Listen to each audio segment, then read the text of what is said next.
This is not a new phenomena or a very current crisis, but something that has been shaping the philosophical thought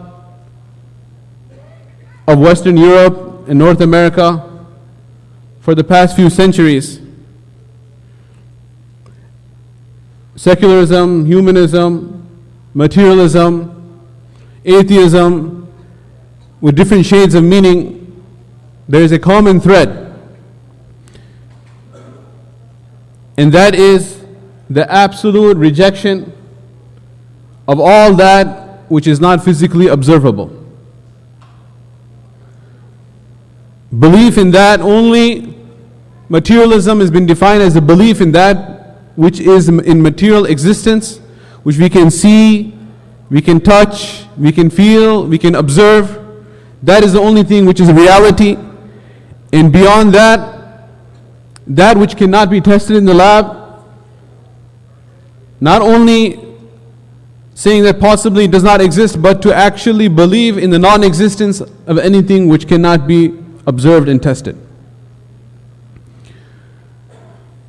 Without spending too much time in the history, giving you a history lesson, but we know that the history of the Western world in this civilization that we are all a part of, whether we are aware of it or not,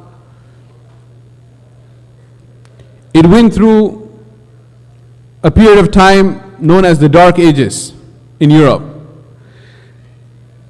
And if you briefly contrast this and compare this with the Islamic history, we'll find a very fascinating, we can come to a fascinating conclusion of how our histories are exactly opposite. That in the Dark Ages in Europe, this was a time when faith and the Roman Catholic Church, it dominated all aspects of life. From the kings who were afraid of the Pope, who had all power, through all the way to the common serfs, everyone, their lives were dictated by the church.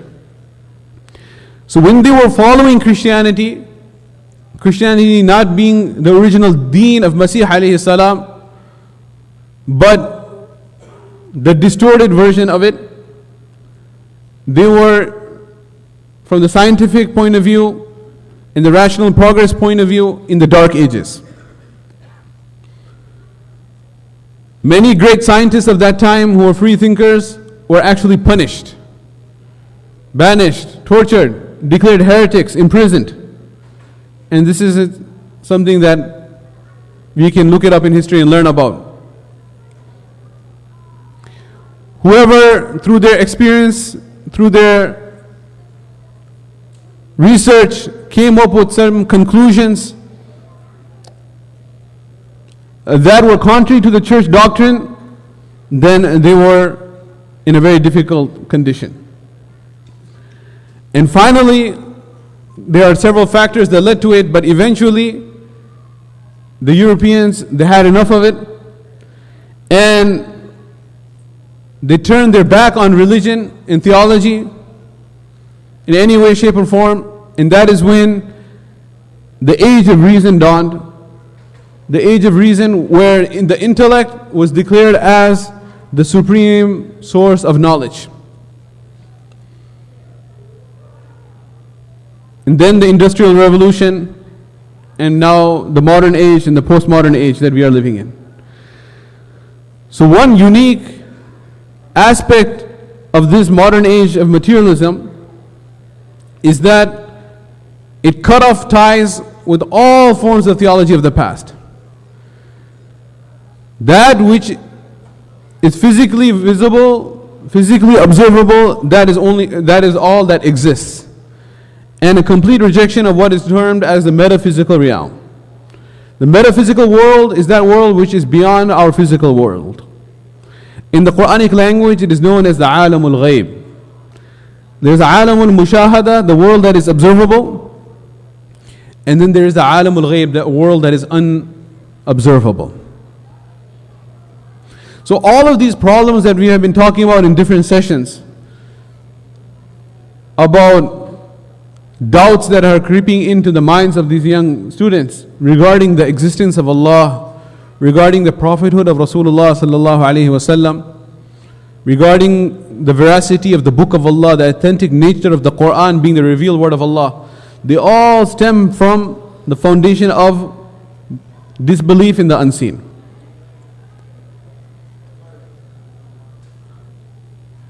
And belief in only that which is seen. Whereas, there are so many ayats I had put up here, but Allah A'lam how much time I will have to go. Allah subhanahu wa ta'ala says, let us start from the first opening of Surah Al-Baqarah. Alif Lam Mim, ذَلِكَ الْكِتَابُ لَا رَيْبَ فِيهِ.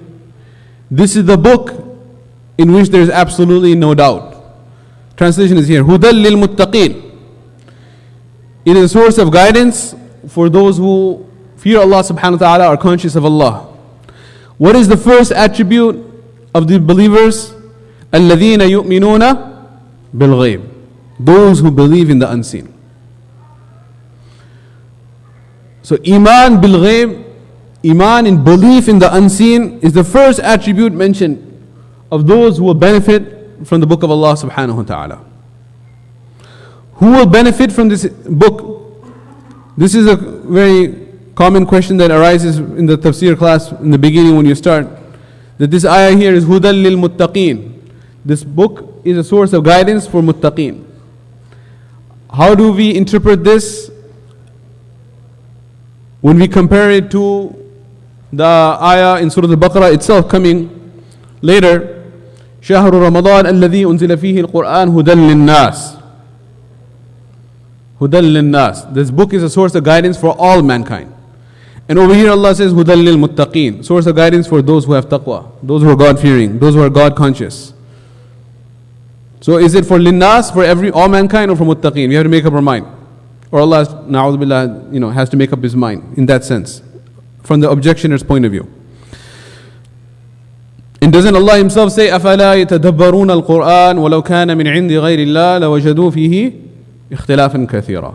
Do you not ponder and reflect over the book of Allah? If the book of Allah was emanating from any other creation, anyone else besides Allah, you would find many contradictions. But since it is the word of Allah, there are absolutely no contradictions in the Qur'an.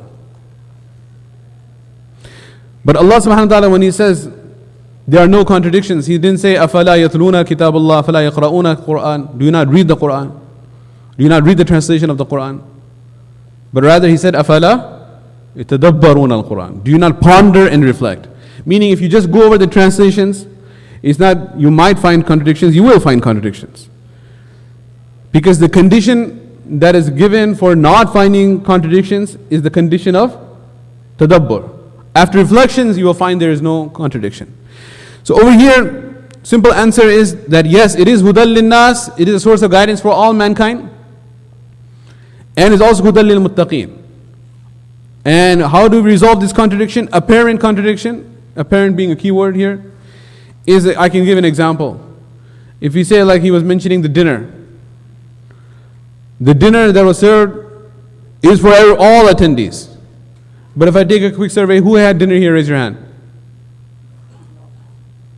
Who did not? Okay, how about who did not have dinner here? If you're shy that you ate. Okay, so all these people did not eat, right? So how come? Why did they not eat? It's because they were not present, they did not know, or they already ate at home, or they're going to eat later. And that's perfectly fine. Don't feel scared. You're not guilty of any crime. I'm just illustrating a point. So the food is prepared for all, but who will benefit?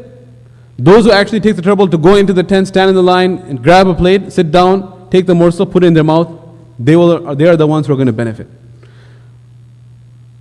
So the ta'am is linnas. Ala asha, asha is dinner, and isha is the isha prayer, right? So asha is linnas for all people, but it's also lilladhina akalu, for those who actually ate. So likewise, the Qur'an is a source of guidance that has been revealed for all mankind. But who will benefit? Those who actually have taqwa, fear Allah subhanahu wa ta'ala. And the first attribute of those who have taqwa are الَّذِينَ يُؤْمِنُونَ بِالْغَيْبِ, those who believe in the unseen. So this is a very important topic that all parents, first of all, we have to realize that if this is important, why didn't I hear about this or talk about this? No one spoke about this when I was a child growing up. We have to realize that the dhuruf, the conditions that we grew up in various different countries in the East, wherever we might have come from, were very, very different than the conditions our children are growing up in. The culture we came from was sami'na wa ata'na. We hear our elders and we obey. In fact, to the extent when it's right, we obey. When it was wrong, we also obey. Inna wajadna aba'ana kadhalika yaf'alun. In fact, is one of the responses of the mushrikeen to Rasulullah sallallahu alaihi wasallam, that this is how we found our forefathers behaving, so we are going to follow their path when they are absolutely on batil. So whether rightfully or wrongfully, we listen to our elders. That was the culture. We did not have this culture of why this and why that, questioning. And further back, if you go, the knowledge of materialism, the knowledge of these philosophies and these different worldviews did not exist amongst the masses. They lived in agricultural societies, they were tied to the land, or if there was some commercial activity at a much smaller scale. And they were not complicated minds, they were very simple minds. So for simple people, then simple beliefs were sufficient. They were told this is iman, this is this, that. They took it, they accepted it, they did not doubt it, did not question it. Somebody asked a Bedouin of a Sahabi radiallahu anhu, how do you recognize Allah? So he gave such a beautiful answer. It's poetic in the way he expressed himself in the Arabic language itself, and the meaning is so beautiful and profound, giving examples of his environment that he is living in. I will repeat the words in Arabic itself so you can enjoy the beauty of the words. He said, إِنَّ الْبَعْرَةَ تَدُلُّ عَلَى الْبَعِيرِ وَإِنَّ آثَارَ الْأَقْدَامِ تَدُلُّ عَلى الْمَسِيرِ فَكَيْفَ لَا تَدُلُّ السَّمَاءُ ذَاتُ أَبْرَاجٍ والأرض ذات فجاج والبحار ذات أمواج على اللطيف الخبير. He said, إن البعرة تدل على البعير. Verily, the droppings of the camel that I see in the desert indicates to me that a camel passed by here. Otherwise, where did the droppings come from? Very simple, right? وَإِنَّ آثَارَ الْأَقْدَامِ. When I see the footprints in the sand, عَلَى الْمَسِيرِ, they indicate to me that a human being passed through here. فَكَيْفَ لَا تَدُلُّ. He asks istifham inkari, is a negative interrogative question, is a question. How is it not possible that as-sama'u dhatu abraj, the beautiful sky filled with constellations? Imagine before the advent of electricity and the desert of Arabia, how beautiful the sky must have been. The entire Milky Way galaxy you could see. How could not this beautiful sky with constellations and stars, ذات أبراج, والبحار ذات أمواج, and the oceans with the waves crashing against the shore, والأرض ذات فجاج, in this land with mountains and valleys. How can this not indicate to me على اللطيف الخبير, that there is a supreme creator who is all aware, who is the originator of this entire universe? It's common sense to me. He did not have to go to any philosophy class or have to take any Aqidah course 101, weekend academy with DarusSalam, Darul Hikmah, Darul Qasim. He understood from his environment, and this was the Fitra. فِطْرَةَ اللَّهِ الَّتِي فَطَرَ النَّاسَ عَلَيْهَا, the pure nature of recognizing the Creator. In fact, in the Ilm al-Kalam, there is a whole matter, discussion, theoretical discussion about the person who, the risala, the message of Rasulullah sallallahu alaihi wasallam in the deen did not reach that individual. Is that individual mukallaf, and is it an obligation upon him to fulfill all the injunctions of the Sharia when that person never had the opportunity to interact with any human being and it was impossible for the message to ever have reached him? And would that person still be responsible or not?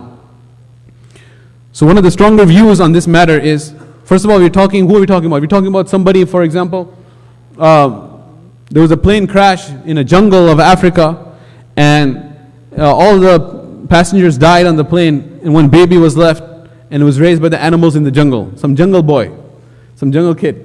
This is a particular scenario we're talking about. Will that person be responsible for not discharging zakat, not going for hajj, not performing salah? Or what is that? What is the responsibility of that individual? And summary of the entire discussion at the end, the conclusion is that that person is only one obligation on that person. That person will not be questioned about salah. As I told you, that's why I gave you such an extreme scenario, because not me and you. We are going to be questioned. The first thing we'll be asked will be regarding salah. Again, not us, but that person will not be asked about salah, will not be asked about zakat, sawm and hajj. He doesn't even have to know when Ramadan comes, when it leaves. But even that individual, through the aql and the intelligence he is given with, is mandated and is obligation upon him, it's farad, that he has to recognize the sani', that there was one being who brought this entire world into existence. And I submit myself to that being, and I subject myself to his wish, and I worship him in whichever way I can. That much is farad even on that individual, who has no internet, who has no newspaper, no media, no interaction with Muslims, or non-Muslims, or any human being, any civilization. So this is something that is farad even on that individual. And now that farad is becoming difficult for people to grasp, because we are all immersed in this culture of materialism. What does Allah subhanahu wa ta'ala say? He says that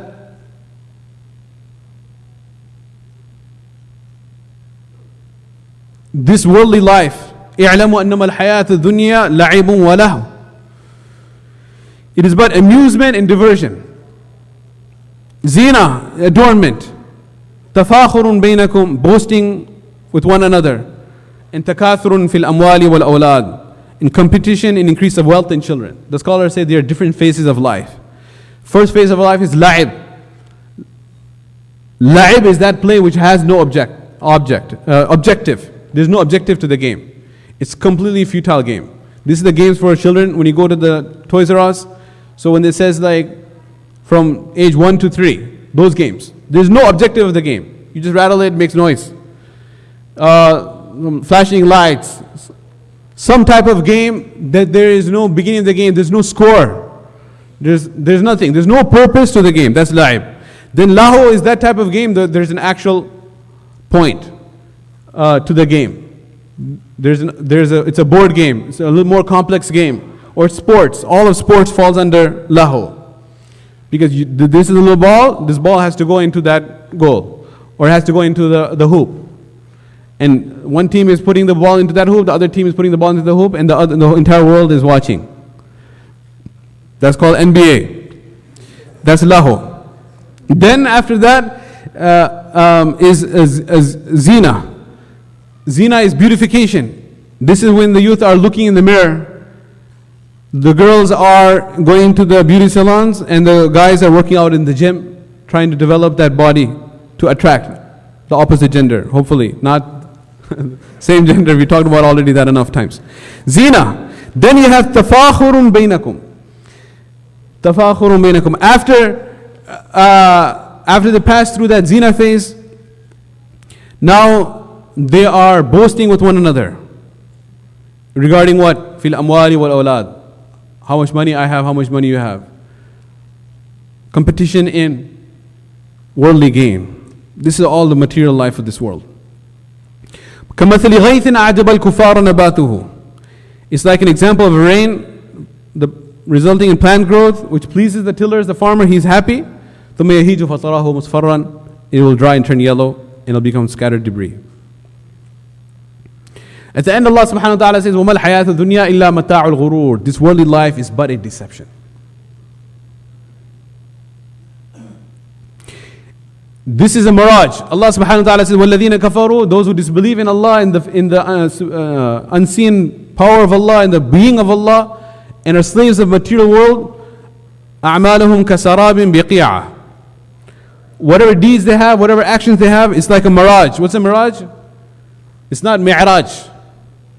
The mi'raj of Rasulullah is different, mirage is different. Mirage is optical illusion.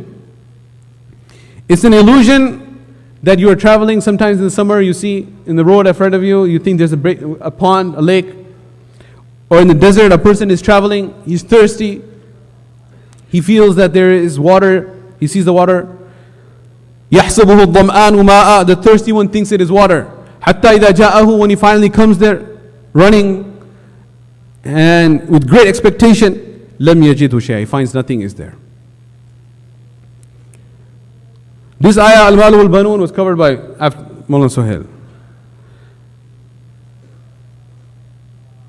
So all of these, Allah subhanahu wa ta'ala said, in Surah Kahf, إِنَّا جَعَلْنَا مَا عَلَى الْأَرْضِ زِينَةً لَهَا. We have made whatever is on this earth,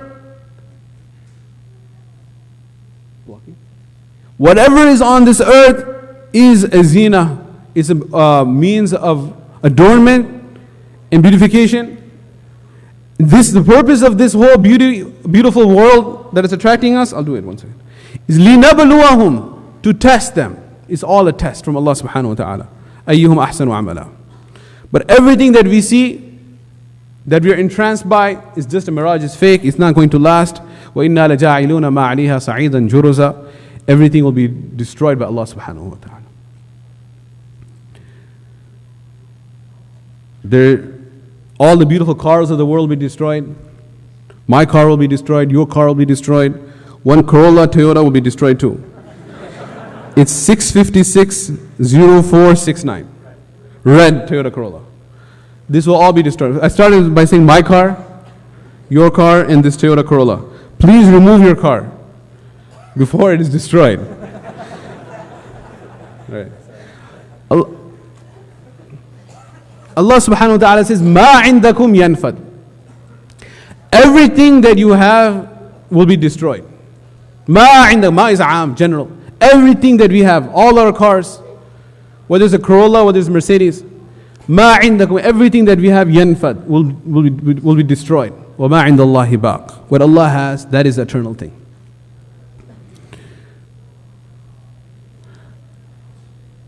And the people of the dunya, they reject this. Well, this is one series of rejections of the people of dunya. I chose this one passage. This is an example of the people of dunya, the people of material world. What did they say? وَقَالَ الْمَلَأُ مِنْ قَوْمِهِ الَّذِينَ كَفَرُوا وَكَذَّبُوا بِلِقَاءِ الْآخِرَةِ. Those who rejected, those who were slaves of the material world, they rejected the hereafter. And أَتْرَفْنَاهُمْ فِي الْحَيَاةِ الدُّنْيَا. We blessed them. We gave them a lot of worldly life, luxury. So they reject the prophets of Allah. What they say? مَا هَذَا إِلَّا بَشَرٌ مِثْلُكُمْ. This is but a human being like you. So this is a rejection of risala, prophethood. And كَذَّبُوا بِلِقَاءِ الْآخِرَةِ is rejection of the hereafter. And they say يَأْكُلُ مِمَّا تَأْكُلُونَ مِنْ. He eats like you eat. يَشْرَبُ مِمَّا تَشْرَبُونَ. He drinks like you drink. وَلَئِنْ أَطَعْتُمْ بَشَرًا مِثْلَكُمْ. If you're going to follow a human being just like yourself, then you are losers. إِنَّكُمْ إِذًا لَخَاسِرُونَ. Why you want to follow a human being? And أَيَعِدُكُمْ, does he promise you? أَنَّكُمْ إِذَا مِتُّمْ وَكُنْتُمْ تُرَابًا وَعِظَامًا. When you die and you are disintegrated, then مُخْرَجُونَ, you will be resurrected. That is far-fetched. هَيْهَاتَ هَيْهَاتَ لِمَا تُوعَدُونَ. How far and far indeed is that which you are promised. These are all fallacious promises. إِنْ هِيَ إِلَّا حَيَاتُنَا الدُّنْيَا. The only real life is this worldly life. So this is materialism in the Qur'an. Namutu wa nahya. We live, we enjoy. Follow your passions. Just do it. Obey your thirst. Whatever your heart desires, go ahead and grasp it. وَمَا نَحْنُ بِمَبْعُوثِينَ. We will not be resurrected. إِنْ هُوَ إِلَّا رَجُلٌ افترى على الله كذبا. Those imams, those muftis, those scholars, those prophets, and the warasa of the prophets, whatever they're talking about, they are false allegations. وَمَا نَحْنُ لَهُ بِمُؤْمِنِينَ. We do not believe in them. The Prophet responded, "Oh my Lord, help me against those who denied me. رَبِّ انصُرْنِي بِمَا كَذَّبُونَ." And he said, عَمَّا قَلِيلٍ لَيُصْبِحُنَّ نَادِمِينَ. You are enjoying now, but in very short while you will become regretful. You will have nadama. And then they were destroyed. The ayats keep on going on. فَأَخَذَتْهُمُ الصَّيْحَةُ بِالْحَقِّ فَجَعَلْنَاهُمْ غُثَاءً فَبُعْدًا لِلْقَوْمِ الظَّالِمِينَ. So the people of the material world, this is what they are saying. We know that, we are hearing that, we are living in that world. One person came to Rasulullah sallallahu alaihi wasallam, Ma'as ibn Wa'il, He took some bones that had disintegrated in the desert, and he threw that in front of Rasulullah sallallahu alaihi wasallam. And he said, "Man yuhil 'idhama wa hiya ramim." This should ring a bell for those who recite Surah Yasin every day. At the end of Surah Yasin, "Man yuhil 'idham." Who will bring these bones back to life when they are disintegrated? قُلْ يُحْيِيهَا الَّذِي أَنْشَأَهَا أَوَّلَ مَرَّةٍ. Tell them that the one who created them the first time, He has promised He will bring them back into existence. وَهُوَ بِكُلِّ خَلْقٍ عَلِيمٍ. He has complete knowledge of all His creation. No one can escape His grasp. The ayats continue on. The one who created the heavens and the earth, does he not have the ability and the power to recreate you?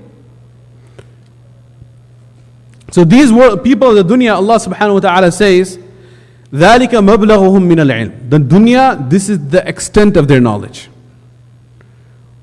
هُمْ عَنِ الْآخِرَةِ هُمْ غَافِلُونَ. Concerning the realities of the hereafter, they are in complete oblivion. They are oblivious to the realities of the hereafter. And what is the solution?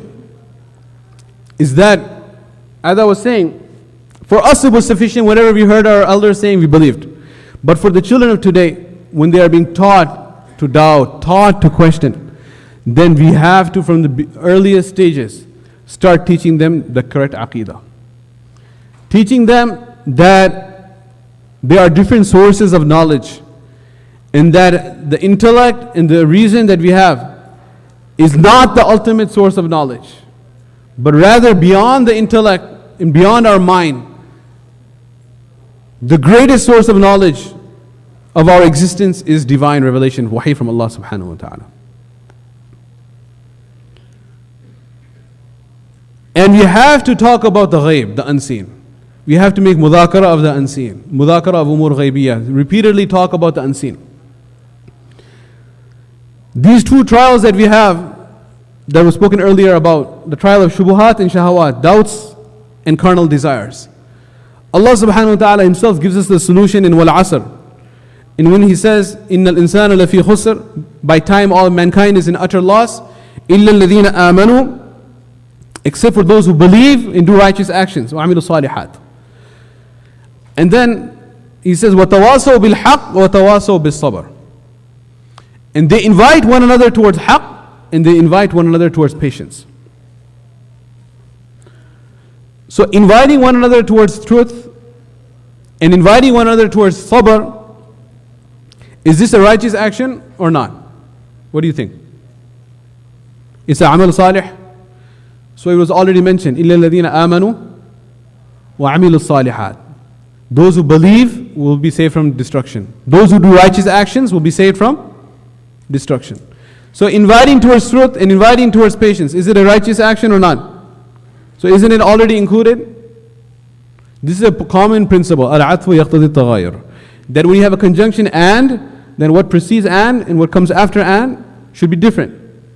If I say Zayd came and Amr came and Bakr came, Ja'a Zaydun wa Amrun Bakrun, it's a logical statement because they're three individuals. If I say Ja'a Zaydun wa Zaydun, Zayd came and Zayd came, then Zayd Awwal and Zayd Thani, the first Zayd and second Zayd have to be two different Zayds. One could be Zayd ibn Thabit, one could be Zayd ibn Haritha, for example. Right? So if there's something and this, then it has to be different. Allah said, إِلَّا الَّذِينَ آمَنُوا, those who believe, وَعَمِلُوا الصَّالِحَاتِ, do righteous deeds, and then He mentions تَوَاصَوْا بِالْحَقِّ وَتَوَاصَوْا بِالصَّبْرِ. Why did He single these two out when they're already included? This is called تَخْصِيص بَعْدَ التَّعْمِيم. Specifically highlighting things which are already included above. Like the Jews in the time of Rasulullah ﷺ would come up with various different excuses every day with a new excuse why they don't want to believe in the Qur'an. So one day they got up in the morning and they said, you know why we don't believe in the Qur'an? You're fine, you're a nice person, Muhammad ﷺ, but you say the Qur'an was revealed by Jibreel. We don't like Jibreel. Actually, we hate him. We hate Jibreel ﷺ. He's our enemy. Now, why is the enemy? Because from the time of Sulaiman ﷺ, it's a long story. Now, that would really go too far in this tangent. So, we don't like Jibreel ﷺ, and he revealed the Qur'an, therefore we don't want to believe in Jibreel, in the Qur'an. So, what did Allah subhanahu wa ta'ala say? قل من كان عدوا لله وملائكته وكتبه ورسله قل من كان عدوا لله, who say, who is the enemy of Allah and His angels, وملائكته ورسله وجبريل وميكالا فإن الله عدو للكافرين. Whoever is the enemy of Allah and His angels and His prophets and the enemy of Jibreel and Mikael is no problem. Allah doesn't care because Allah is the enemy of the disbelievers. So over here this is an example where Jibreel and Mikael are already included in angels, yet they're specifically mentioned for a reason, because the problem they had was with Jibreel alayhi salam. Whoever is the enemy of Allah, whoever is the enemy of the angels, and whoever is the enemy of Jibreel and Mikael. Jibreel and Mikael are already angels, but they're specifically mentioned because of the context. So likewise here, وَتَوَاصَوْا بِالْحَقِّ وَتَوَاصَوْا بِالصَّبْرِ are specifically mentioned that this is a solution. How do we get rid of those shubuhat and those doubts? Is through tawasaw bil haqq. And how do we get rid of the shahawat? Is through tawasaw bil sabr. Tawasaw bil haqq is we have to continually talk about the unseen world in a very active manner, engaging the minds of these young children. This is tawasaw bil haqq. إِلَّا الَّذِينَ آمَنُوا وَعَمِلُوا الصَّالِحَاتِ Iman and amal salihah, right? So what's the effort of iman? Is tawasi bil haqq. Talking about the haqq, the ultimate truth. And amilu salihat is righteous actions. How do you strengthen those amal salihah? Is tawasi bil sabr. Sabr in the sense of squashing, habsun nafs, squashing the nafs. Sabr, we have to define sabr, because when you say sabr, everyone thinks patience. But it's not only patience. Sabr is actually habsun nafs, imprisoning and squashing the carnal nafs, the desires of the soul, of the self. And that can take the form of ala ta'at, in fulfilling the obedience of Allah, anil ma'asi, in restraining oneself from disobedience of Allah, and also alal balaya, at the time of calamities, not to utter a word in complaining against Allah. So how can we strengthen that? Amal salihah is tawasaw bil sabr. And how do we strengthen the iman? Is tawasi bil haqq. We have to do tawasi bil haqq. Talk about the unseen. Now if you talk to children today, if you say, oh, kiraman katibin, there are angels on your right and left shoulder, writing down what you are doing, they will say, I don't see it. I don't see an angel on my right writing my good deeds. I don't see an angel on my left writing my sins. If you talk about any of these umur ghaib, they will reject. If we talk about azab of qabr, first of all, qabr, why are you saying qabr? Are all bodies buried in graves? What are you going to say? It's a logical question. You never thought about it. You never questioned it. What about the one who's eaten up by the animals in the jungle? What about the one who is buried at sea and eaten up by the sharks? What about the one who's cremated? So where is the qabr to begin with, to have azab in the qabr? When the dharf itself is not there, when the place is not there, then the action of azab al-qabr itself. Who said it's limited azab al-qabr to the grave? It's a world, it's a realm called the barzakh. It's the world between this life and the life hereafter. The Aalim of barzakh. Then you say, oh my dear son, when you go to the bathroom, you got to clean yourself. This is the good father who's teaching the son. Otherwise, most of us don't even teach our children tahara. So the good father is saying that you have to protect yourself from the drops of urine, because the adhab of the qabr will be from the drops of urine. Or the hadith that the ribs of one side will go into the ribs of the other side. So he'll say, the ribs don't even exist. What are you talking about, ribs one side and the other side? If he's free enough, he'll articulate the doubt. Otherwise, he'll be thinking in his mind. So I'm raising all these questions. Are there answers? Yes, there are answers to all of this. There are answers to all of this. Study Kitab al-Ruh of Ibn Qayyim rahmatullahi alayhi. He'll talk about the detail of these things. Sharh al-Sudur fi Ahwal al-Mawta wa Umur al-Qubur of Jalaluddin Suyuti. They talk about what are all answers to all of these questions. That is, their time was when you open Riyadh Salihin, you read a hadith and you say, this is what the Prophet said, and close it. But that time is long gone. We have to have deeper understanding of all of these topics, any topic you pick up, to be able to address these questions. Now, just because I mentioned this, I should just briefly talk about some of the answers. Is that who are we to begin with? If you talk about, like that's what I was saying, tawasi'u bil haqq, talking about the unseen, when we talk to the child, one approach that might be effective that you could try is that instead of talking about these angels and those things which are harder for him to understand, how about you ask him that, my dear son, my dear daughter, who are you yourself? Define your own existence. What are you? And what are you composed of? Who are you? What is your reality? So we don't have to go so far to think about the metaphysical world. Because who I am and who you are ourselves, we are a combination of murakkabun bayna ruhi wal jasad, a composition of one element from the metaphysical realm and one element from the physical world. Our soul is from the metaphysical world, and our body, physical body, is from this physical world. This ayat is there again in Surah Bani Israel. There it is. وَيَسْأَلُونَكَ عَنِ الرُّوحِ. They ask you, O Muhammad sallallahu alaihi wasallam, about the reality of the soul. What is it composed of? Which elements of the periodic table is the soul composed of? The soul is not composed of any elements on the periodic table, because the periodic table is limited to the material world, and the soul belongs to not from the material world, it belongs to the metaphysical world. It is beyond this physical world. You yourself do not belong to the physical world in entirety, you in your entirety. So Allah says, قُلِ الرُّوحُ مِنْ أَمْرِ رَبِّي. Tell them the soul is from the command of my Lord. It's a very mujmal answer. It is not a complete detailed answer. It just says it comes into existence from the amr of Allah. And you're saying, no, I need to know more. Then Allah subhanahu wa ta'ala He's saying, He negates our knowledge. Knowledge of all humanity. Knowledge of all humanity is absolutely negated first. وَمَا أُوتِيتُم مِّنَ الْعِلْمِ. مِّنَ الْعِلْمِ. In the umum of this, the ulama can appreciate that you have absolutely no knowledge. You have no knowledge. Then there's an istisna exception. إِلَّا قَلِيلًا. Except a little bit. For example, a child in kindergarten, he says that I heard some college students talking about differential equations or calculus. So what is that? Teach me the functions of calculus. So we'll tell him, dear son, your level is that if you can count till 10, I'll give you a sticker. 1, 2, 3, 4, 5, 6, 7, 8, 9, 10. That's the level of your mathematics. You will learn arithmetic, you will learn numbers, whole numbers, fractions, this, that, decimals. Then you will learn, our high school teacher is here, he can correct me, you will learn pre-algebra, you will learn geometry, then you'll learn trigonometry, then you'll learn algebra 1, algebra 2, then you will learn calculus, A, B, differential equations. Then at that point you will be able to understand those concepts. You have a long way to go on your study of math. That is Allah subhanahu wa ta'ala is saying.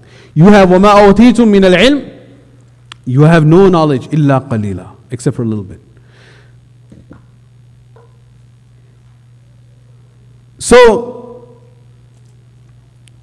we have to rein in this free intellect, put it in its place. That who we are actually a soul. Where did the soul come from, my dear son? In the Aalim al-Arwah, in the realm of the souls, all of our souls were created. And once a soul comes into existence, it will never, ever, ever end. It's abadi, till ever and ever, forever and ever. Then if your son says, isn't that Allah is also forever and ever? What's the difference? The difference is Allah does not have a beginning and does not have an end. Azali abadi. Whereas our souls, ourselves, we have no end. What is death? What is the definition of death? Definition of death is intiqal. It is a transfer of the ruh min al-jasad. The ruh, the soul departs from the body, continues on towards Allah subhanahu wa ta'ala. And going back to our whole adhab of barzakh or na'im of barzakh, is that Allah will give a jasad mithali. There will be another type of body, not this physical body, a metaphysical body that will experience the pleasures of the alam al-barzakh or the torture of the alam al-barzakh. not this physical body. That there's a jasad mithali. This is one of the interpretations. And in the day of judgment, we'll have another body. It's like a person who's traveling from point A to point B. He jumps on a train. He gets to one place. Then from the train, he jumps on a taxi. Then he jumps on a ship, a plane, whatever. These are modes of conveyance.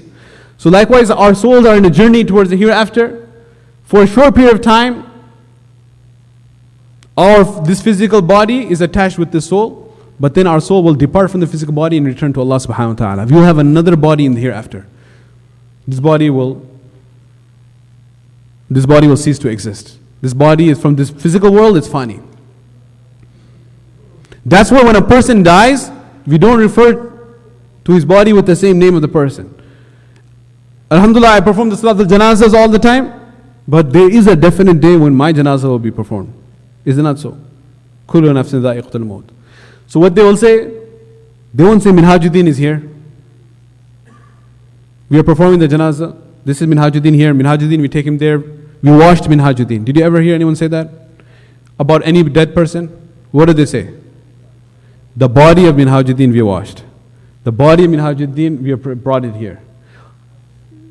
Al-idafatu yaqtadi at-taghayyur as well. Meaning, when you say body of Minhajuddin, means it's not Minhajuddin. It's a body of Minhajuddin. You can't have idafatu shay ila nafsihi. You can't say, you'll say the cap of Zayd. You can't say the Zayd of Zayd. You can't attribute the same person to the same person. It has to be something external. So when you say body of Minhajuddin, meaning Minhajuddin is gone. This is the body of Minhajuddin. Where is Minhajuddin gone? Because this is not Minhajuddin, it never was Minhajuddin. Minhajuddin was associated with this body. But then my soul will go and then this body will remain. This body will be buried. But we honor that body because وَلَقَدْ كَرَّمْنَا بَنِي Adam, it was associated with the soul for all the years of his life. And this human being is Ashraf al-Makhluqat. It is one of the most honorable creation of Allah subhanahu wa ta'ala. That's why we honor the body.